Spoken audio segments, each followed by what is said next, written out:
Mana belanjanya bang? Kata Siti Fatimah, aku jumpa orang miskin, dia cerita dia 7 hari belum makan, kita masih 3 hari. Nggak apa-apa lah dek. Ya udah nggak apa-apa bang, semoga Allah memberikan kesabaran sama kita. Kalau kita jangan ditanya, hancur, lebur kita ukurannya. Centong-centong pun keluar dari rarak piring.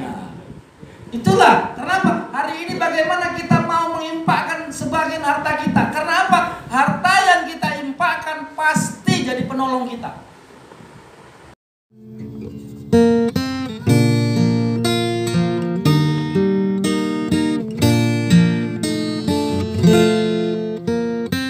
Assalamualaikum warahmatullahi wabarakatuh. Alhamdulillah, wassalatu wassalamu ala rasulillah, wala hawla wala quwwata illa billah. Asyhadu an la ilaha illallah wahdahu la syarikalah, wa asyhadu anna sayyidana Muhammadan abduhu wa rasuluh alladzi la nabiyya ba'dah. Allahumma shalli ala hadzal nabiyil karim alladzi qad hamalana minas zulumati ilan nur ila siratil mustaqim, amma ba'du. Puja-puji serta syukur kita kepada Allah Subhanahu wa taala. Pada pagi hari ini kita masih diberikan kesempatan, kita masih diberikan umur untuk menikmati indahnya bulan suci Ramadan. Detik-detik kehidupan kita di bulan suci Ramadan ini, ketika kita isi dengan ibadah, berzikir kepada Allah, membaca tilawatil Quran, bertafakkur, bermuhasabah, Allah akan lipat gandakan setiap waktu yang kita gunakan dengan balasan pahala. Dan insya Allah di bulan suci Ramadan ini, dengan amal-amal yang kita buat, menjadikan asbab kita masuk ke dalam surganya Allah Subhanahu wa taala. Amin. Amin. Amin ya rabbal alamin. Salawat bertagihkan salam kehadiran junjungan kita Nabiullah Muhammad sallallahu alaihi wasallam. Harapan kita, selawat-selawat yang keluar dari mulut kita, yang teriring dengan hati kita, insya Allah akan menghantarkan kita masuk dalam kelompok orang-orang yang akan mendapatkan syafaat nanti di yaumil mahsyar kelak. Amin. Amin ya rabbal alamin. Bapak Ibu hadirin jamaah subuh yang dirahmati Allah Subhanahu wa taala. Sebelumnya mari sama kita membacakan sepaling Fatihah yang kita hadiahkan untuk orang-orang tercinta kita, ayah bunda kita, orang terdekat kita. Ila hadim ya al-Fatihah. A'udzu billahi minasy syaithanir rajim. Bismillahirrahmanirrahim. Alhamdulillahi rabbil alamin. Ar-Rahmanir Rahim. Maliki yaumiddin. Iyyaka na'budu wa iyyaka nasta'in.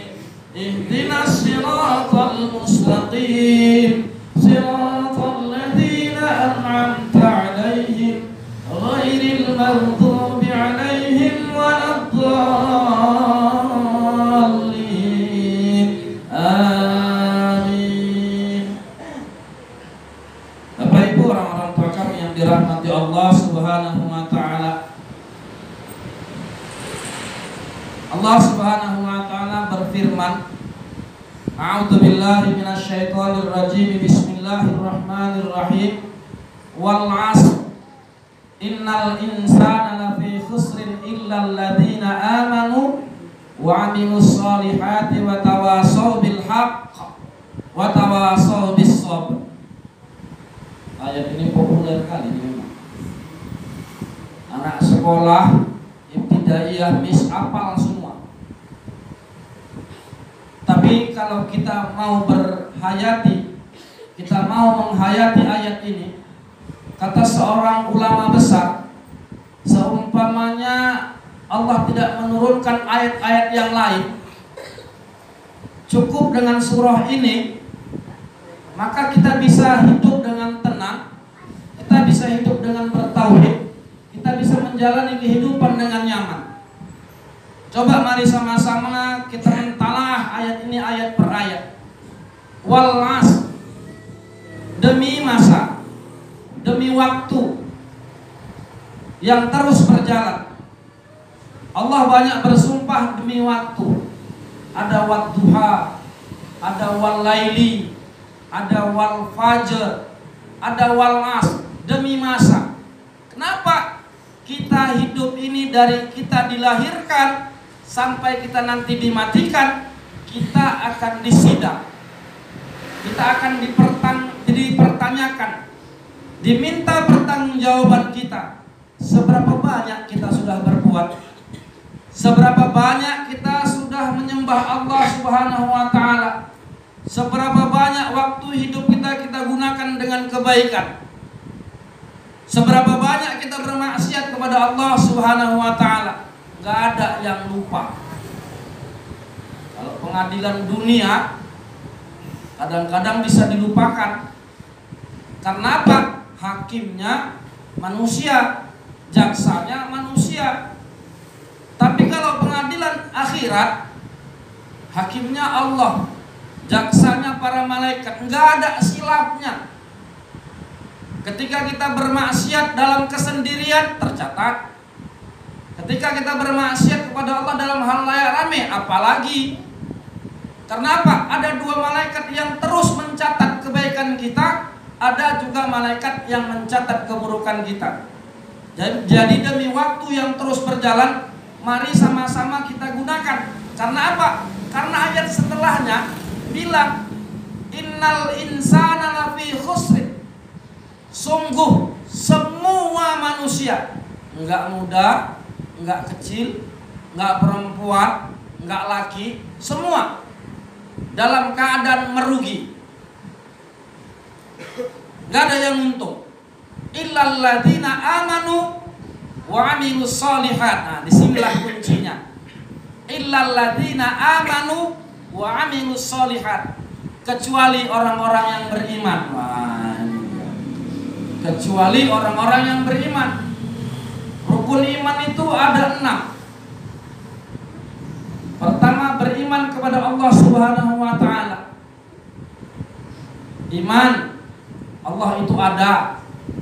Pernah jumpa, pakai iman. Nanti kalau mau jumpa di akhirat, ketika Allah bilang apa? Salamun qaulan mir rabbir rahim. Allah bilang, tapi itu Allah bilang untuk siapa? Untuk orang-orang yang masuk surga. Kalau masuk neraka, ya janganlah berharap. Begitu dia. Salamun qaulan mir rabbir rahim. Masya Allah. Iman kepada Allah. Allah semua yang memberikan kehidupan. Allah semua yang memberikan rezeki. Allah semua yang memberikan kesehatan.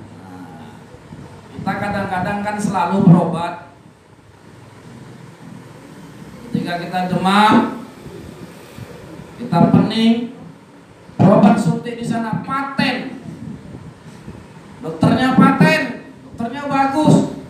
Memang berobat itu ikhtiar.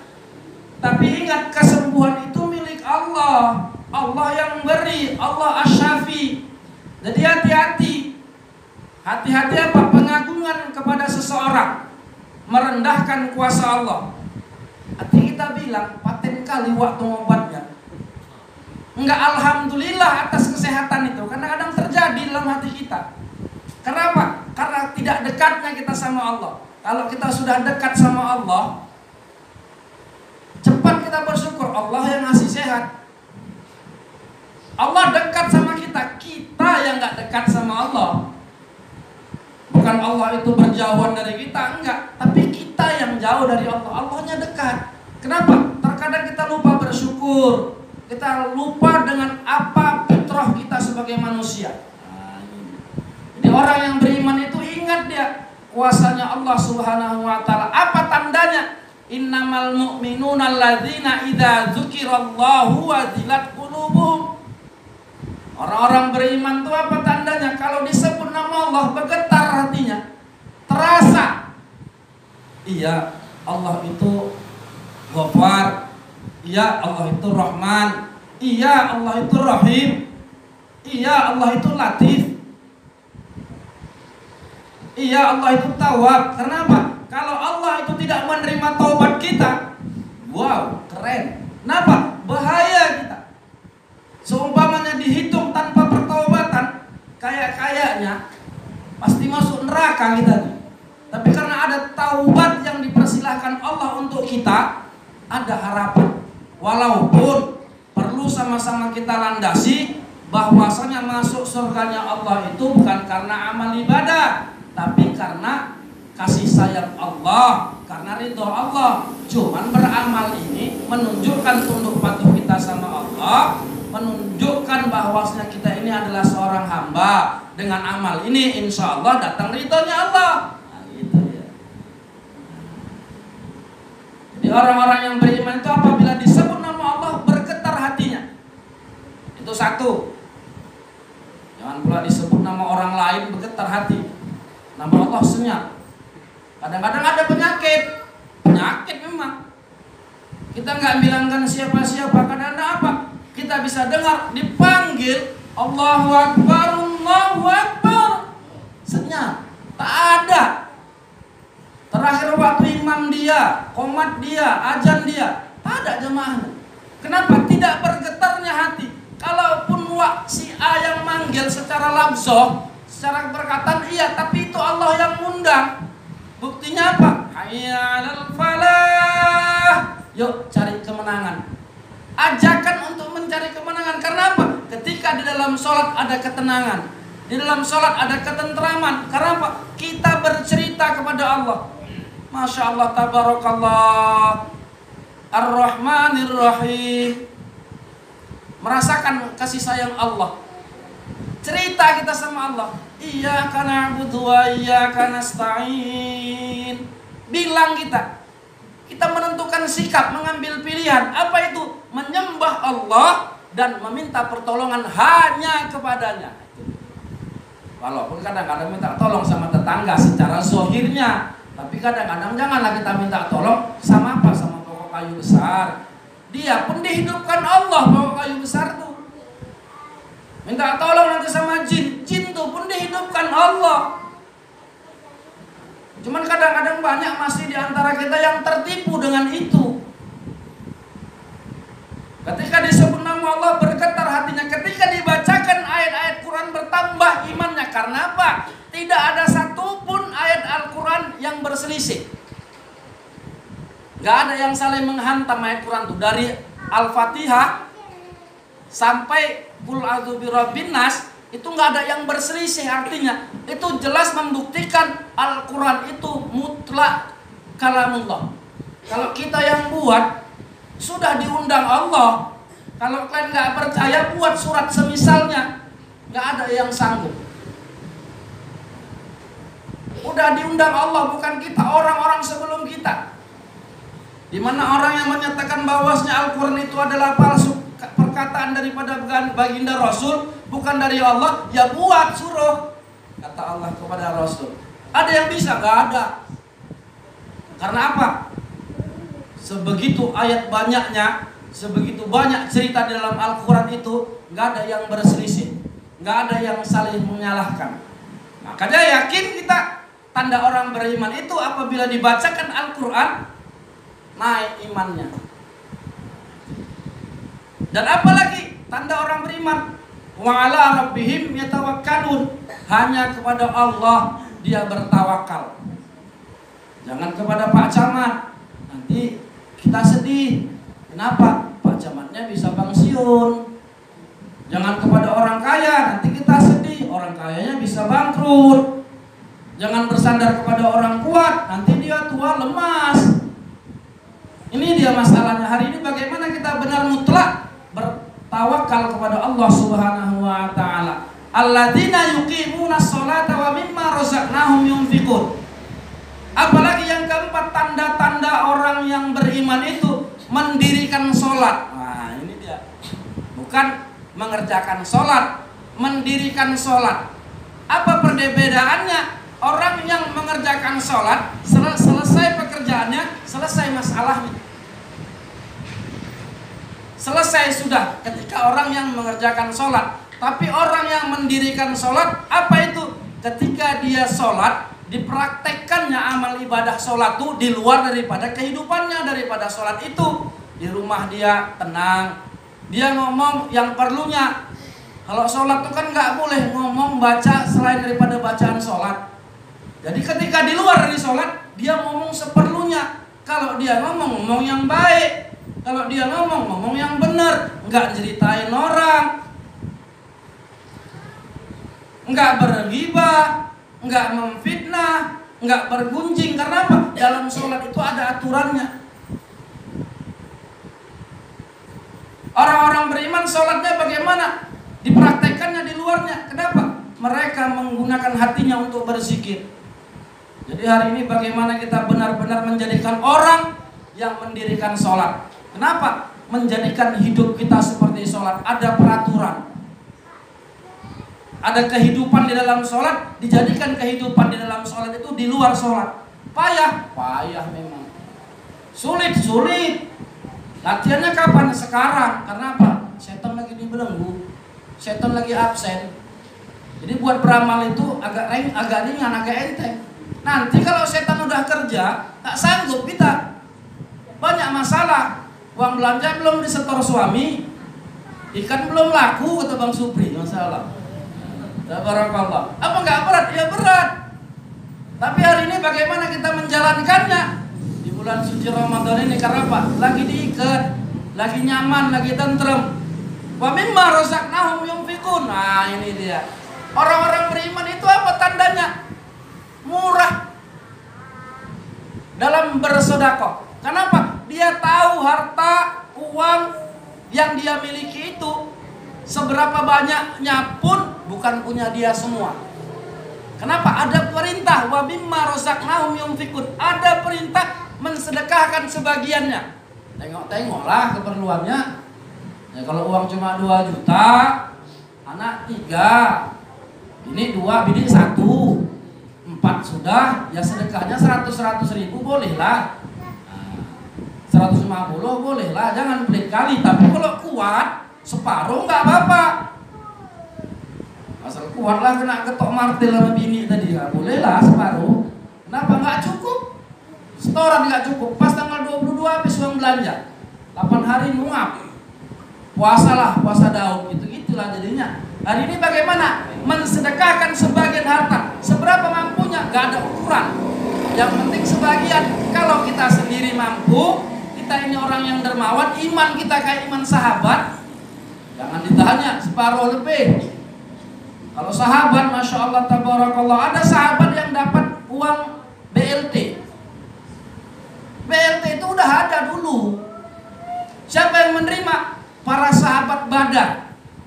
Jadi sahabat-sahabat yang hidup di masa perang Badar, perang Uhud, mereka itu mendapatkan BLT, mendapatkan tunjangan.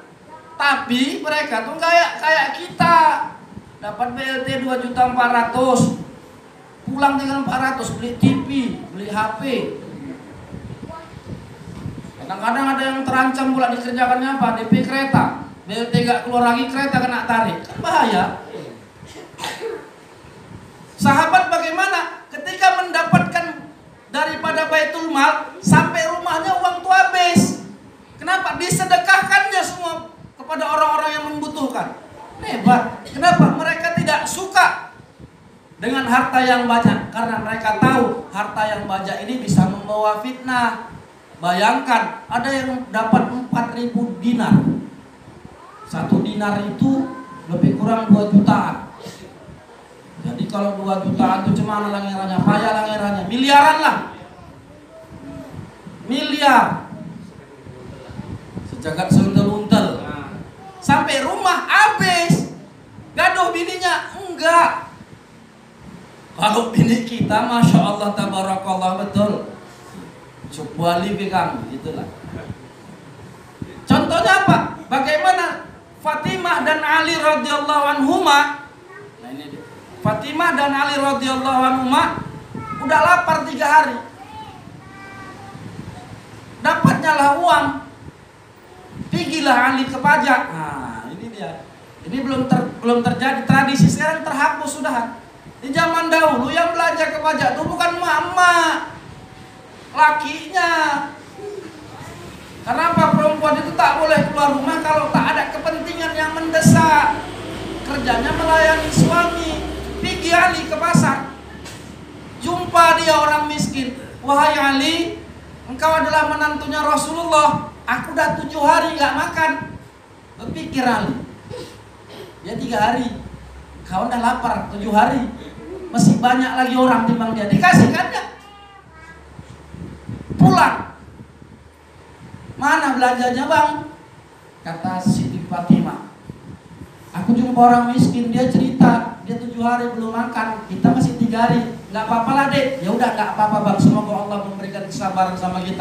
Kalau kita jangan ditanya, hancur, lebur kita ukurannya. Centong-centong pun keluar dari rarak piring.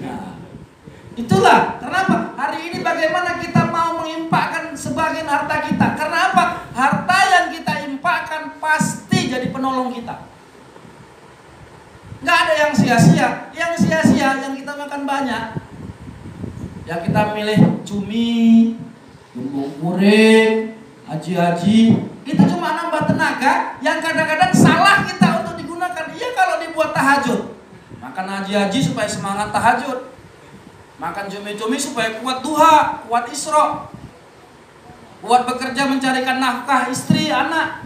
Lah kalau cuma kuat nongkrong, main gaplek gimana pula? Kan musibah tenaga yang dibeli. Ini yang perlu kita pikirkan, bagaimana menjalankan. Semua pasti bermanfaat, semua pasti membawa makna dalam kehidupan kita. Cuman ketika kita bawa rezeki yang diberikan kepada jalan yang buruk, maka kita akan menuai keburukan. Tapi ketika harta yang kita pakai, kita gunakan untuk kemaslahatan umat, untuk beribadah kepada Allah, semua akan diganjar Allah Subhanahu wa taala. Allah pun berjanji sebetulnya kepada orang-orang yang betul-betul beriman. Apa itu? Ulaika humul mu'minuna haqqan lahum darajatun 'inda rabbihim wa maghfiratu wa rizqun karim. Mereka di sisi Allah tinggi derajatnya. Jadi kalau di dunia nih Pak, ukurannya kan pangkat, kadang-kadang harta. Semua yang ada ke dunia Anda. Sama orang kan begitu kadang-kadang. Tapi kalau sama Allah, Allah nggak butuh harta kita, yang kasih Allah. Takwa kita sama Allah itu yang membuat tinggi derajat kita di sisi Allah. Allah juga berjanji sebenarnya kepada orang yang beriman benar-benar akan memberikan rezeki yang mulia. Apa itu maksudnya? Rezeki yang secukupnya digunakan untuk beribadah. Ditanamkan dalam hati kita rasa cukup. Jadi kalau nggak ditanamkan, kadang-kadang punya 30.000, kalau ada rasa cukup, cukup tuh, bersyukur tuh. Tapi ketika diangkat rasa cukup itu, gaji 1 juta, gelisah. Kenapa? Karena dalam pikirnya dia mau mencari 1,5 juta, dia gelisah. Tapi kalau dikasih dia 40.000, pas-pasan, dia mesti berpikir ada gaji orang yang 30.000, keluar dari mulutnya apa? Alhamdulillah. Ketika keluar dari mulut kita alhamdulillah, semua aman, semua selesai. Ini dia masalahnya. Jadi bagaimana kita benar-benar membuktikan menjadi orang-orang yang beruntung. Apa? Benar beriman. Itu baru beriman kepada Allah, beriman kepada malaikat, merasa kita diawasi malaikat. Jadi buat salah tuh takut, merasa ada yang tahu kita buat salah. Nah kalau polisi seberapa sih mampunya untuk mengintai kita? Ronda dalam kamar mandi selesai, ronda dalam kamar habis nggak tahu. Kalau malaikat dimanapun ada dia.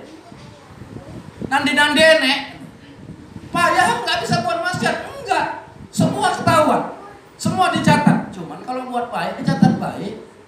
Ada korupsi malaikat? Enggak, jangan takut. Buat baik nggak dicatat, nggak mungkin. Jangan curiga pula sama malaikat. Nanti buat baik nggak dicatat. Wah, mana mungkin, orang dia nggak ada untungnya. Tapi jangan pula berharap untung-untung nggak dicatat malaikat buat jahat. Ya jangan juga, jangan pernah berpikir itu. Pasti dicatat. Beriman kepada kitab Allah, kepada Al-Quran. Kenapa? Al-Quran itu penuntun, hudal linnas. Hebatnya Al-Quran. Bukan hudal lil mu'minin, atau hudal lil Islam, tapi hudal linnas, petunjuk untuk manusia. Semua orang maupun orang kafir kalau menerjemahkan Al-Quran dalam kehidupannya, dibuatnya Al-Quran jadi tempat rujukan, pasti kaya, pasti bahagia. Itulah dahsyatnya Al-Quran. Bukan petunjuk untuk orang-orang beriman saja, tapi untuk manusia. Dipersilahkan Allah supaya paham tentang masalah kehidupan di dunia ini dan bagaimana kehidupan di akhirat. Beriman kepada Rasul hari ini kan kita harus mengaplikasikan syahadat kita. Syahadat kita bohong enggak loh? Kadang-kadang kita bilang syahadat kita masih benar, bohong enggak kira-kira? Asyhadu an la ilaha illallah wa asyhadu anna Muhammadar Rasulullah. Kalau Rasul sebagai pedoman kita, kita ngaku Rasul itu utusan Allah, Rasul contoh kita, kira-kira berapa persen amal Rasulullah yang kita kerjakan? Serem nggak kira-kira? Kalau betul kita bersyahadat, bersaksi bahwa Rasul itu utusan Allah, contoh, tauladan, berapa persen amalnya Rasul kita kerjakan? Kalau kira-kira 10% aja masuk surga nih. Tingkat-tingkat manusia akhir zaman kita ini 10% masuk surga. Tapi mungkin kadang-kadang cuma 0,0 sekian persen. Makan kita masih pakai tangan kiri, minum masih berdiri. Untuk itu aja kita masih belum open. Kita bilang nggak ada manfaatnya. Tapi paling tidak kalau makan pakai tangan kiri, yang nggak bilang setan, tapi setan makannya pakai tangan kiri loh. Minumnya berdiri. Yang nggak bilang setan, yang makan berdiri sama makan tangan kiri. Tapi setan ngerjakannya gitu. Mau diikut-ikut, prosoklah ukurannya, kan gitu dia. Berapa persentasinya? Jadi hari ini bagaimana kita menjadi benar orang beriman dan beramal soleh. Nah, ini amal soleh ini banyak nih. Di bulan suci Ramadan ini memang bisa kita buat, bisa kita kerjakan. Insya Allah kita semua menjadi orang-orang yang soleh dalam bulan suci Ramadan. Amin. Amin ya rabbal alamin. Jadi kalau diteruskan panjang lagi nih, nah kita cut dulu lah ya kan sampai ininya. Karena apa, kita juga punya kesibukan dan insya Allah kita akan sambung di pertemuan yang akan datang.